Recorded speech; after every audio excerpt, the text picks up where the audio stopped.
His will be done. Hi, welcome back to our final director's cut on Daniel chapter 3 that we did last Sunday. Today we're going to talk about God's sovereignty in relation to governments around the world.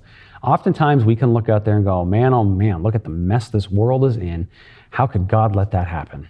And Jay, you talked about sovereignty. How on earth is God sovereign over that if he is good and loving? Well, I want to encourage you with this. God is sovereign, and he's sovereign over all the governments of the world, as we learned last Sunday. But we need to actually understand God's mind to understand what his will is, and that his will be done. Because if our will is different than God's will, we're not going to understand why he's sovereignly allowing some things to happen. Now, we know God does not cause evil, but we know that he has allowed things to happen so that we will spiritually wake up, see that evil, and turn to him. And that's why it is there. So here's one thing that I find interesting, is in Acts chapter 17, the Apostle Paul preaches saying that God is in control of when and where people live. So do you know what that means? And the whole purpose that he says afterwards is so that people might call out to God.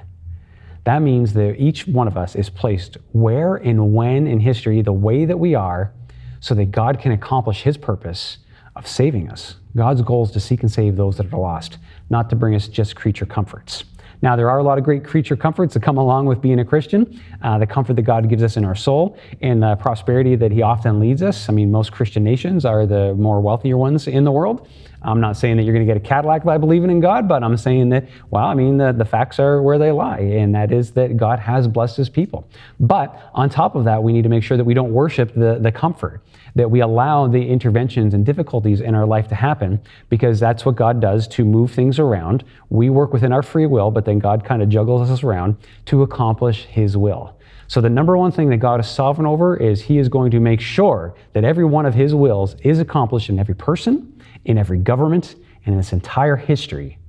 Nothing will be outside of his control, and it all will work for the good of those who love him and are called according to his purpose. Because what on earth could the trials of this life ever compare to the glory that is to come in heaven?